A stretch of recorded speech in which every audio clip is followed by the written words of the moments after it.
Happy Thursday, April 16th. You made it back to KoiCast, which is honestly impressive because the robots are getting more ambitious by the hour. I'm Hunter. And I'm Riley. Also, it is somehow both Eggs Benedict Day and Wear Pajamas to Work Day, which feels like a very specific startup founder mood. Yeah, that is a strong camera-off, strategy-on combo. Also, quick heads up, this episode was assembled by a chaotic little orchestra of AI tools, voices, writing, workflow, the whole machine band. If a sentence moonwalks unexpectedly, we left the weird in on purpose. We let the glitch have a speaking role. Very inclusive. Anyway, Hunt, today's kind of stacked. Anthropic's current top Claude line is past Opus 4.7 now, Google came through with Gemini 3.1 Flash TTS, and OpenAI has this restricted GPT 5.4 cyber thing happening behind what feels like a very expensive velvet rope. Yeah, and if you work in marketing, media, creative ops, or honestly any team trying to automate without detonating your process, this is a real signal week. The headline is not just models got better, it's that the tools are getting more shaped around actual jobs. Mike. Thank you. Because I'm a little tired of the whole, look, it solved a puzzle and wrote a sonnet about Kubernetes era. Cute. But can it help me turn a messy brief into a usable deck, then into voiceover, then into reviewable content without acting haunted? That's the right question, and Claude's newer Opus line does feel like a step toward that. The chatter is all about longer-running work, better instruction following, stronger vision, and more explicit controls around how much reasoning effort the model spends on a task. Which, I know, sounds very enterprise dad. It really does. It sounds like AI and loafers. But I actually think that stuff matters. Because the difference between a useful agent and like an expensive intern with elite posture is whether it can stay on task when the job gets messy. Exactly. The line for me is not whether the model can do one clever action, it's whether it can hold intent across a chain of work. Can it read the doc, inspect the deck, compare the screenshots, notice the contradiction, ask a smart clarifying question, and not freestyle a new brand strategy out of nowhere? Suspicious enthusiasm is the killer. AI loves to be like, good news, I made your slides better, and then your compliance team is on the floor. Right. Better agents are not the ones that do the most. They are the ones that know when to stop, when to escalate, and when to say, hey, this asset conflicts with the source material. If Opus is getting more reliable on that front, that's big. Although I'm going to push you a little. Better model, yes, but if your workflow is trash, your fancy model just automates the trash faster. Like if your brief is vague, your approvals are weird, and your brand voice lives inside one overworked person's brain, Claude is not your savior. Completely fair. The model is not the operating system, the workflow is. This is where those controls do help though. On current Claude models, Anthropic exposes reasoning controls, but the exact control can vary by version.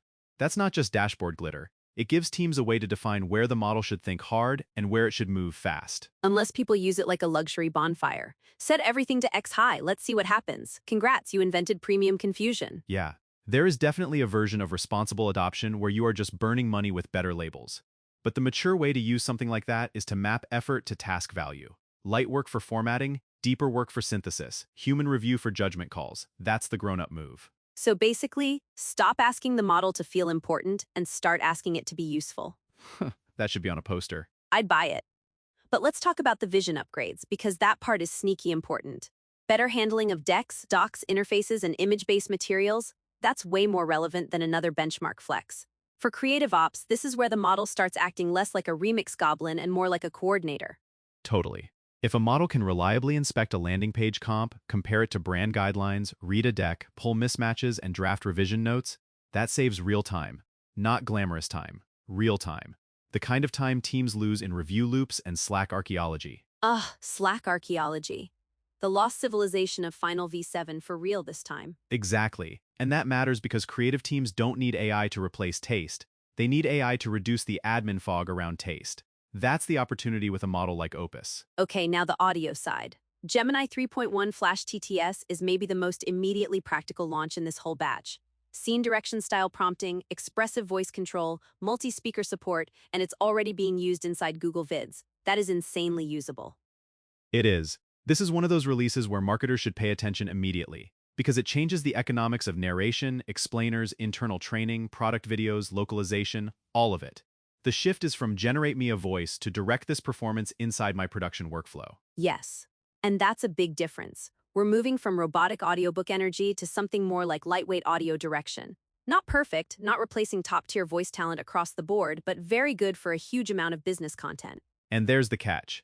Good enough audio is about to flood the zone. So the real differentiator won't be polish alone, it'll be whether you had something worth saying and whether the voice actually matched the moment. Thank you. Because polished, empty content is already a pandemic.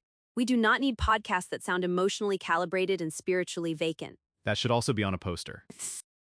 I'm on fire today. But seriously, agencies and in-house teams should be rethinking where humans are most valuable in audio production. Less time on basic turnaround, more time on scripting, story beats, brand nuance, performance choices, audience fit. The machine makes the first 10 versions cheap. Humans decide which version should exist. That's the co-creation sweet spot. Also, for teams building content pipelines, this gets interesting fast. You can imagine a workflow where one approved script branches into multiple voice styles, multiple regions, multiple speaker reads, and then routes into review automatically. Which is great. Unless nobody sets guardrails and then your brand mascot suddenly sounds like a breakup text. Very possible. Also, little side quest, the industry is so weird right now.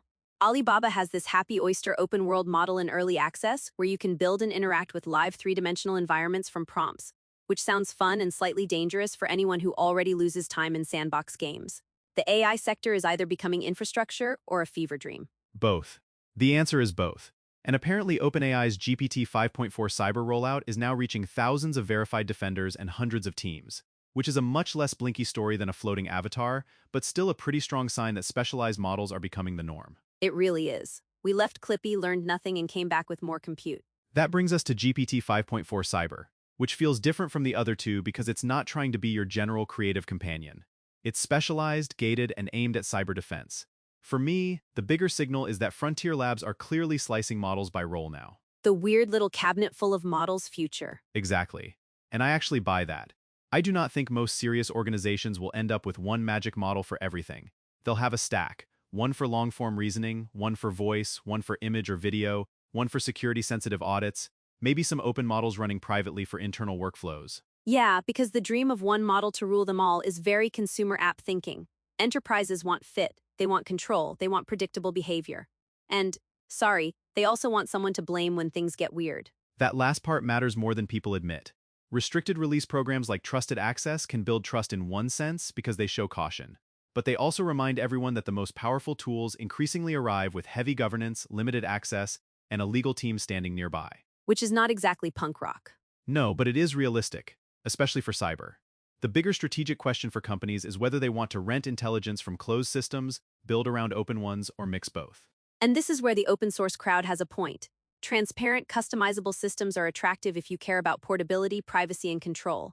We talked about this recently with open models growing up fast, and with OpenClaw and all that local first agent energy. Yeah, and I still think the right answer for a lot of organizations is hybrid. Open models are great for experimentation, internal tools, private deployment, and workflow ownership. Closed models still often win on convenience, support, and sometimes reliability. Date the model, marry the workflow. There it is. Also, if you're pro-AI, moving fast, flirting with open source, but trying not to automate yourself into a full circus, ask better questions. Not what's the smartest model. Ask where does judgment live, what can run without supervision, what needs approval, and what breaks if this gets confidently wrong. Yes. And I'd add, where do you need auditability, where do you need privacy, and where is the real bottleneck in the workflow? Because if you automate the wrong part, you just create faster chaos. Faster chaos is the unofficial slogan of this era. It really is. Also, quick note, this doesn't look like a second CoeCast episode today based on what we found, so this is the main drop for Thursday, nice and fresh. Pajamas optional. Eggs Benedict encouraged, though. Always.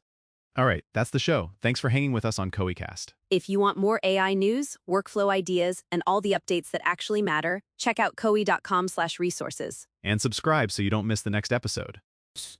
Go celebrate Wear Pajamas to Work Day responsibly, maybe with a side of Eggs Benedict, and maybe do not give your autonomous agent full desktop access while you're in slippers. Solid advice. Catch you next time. Later.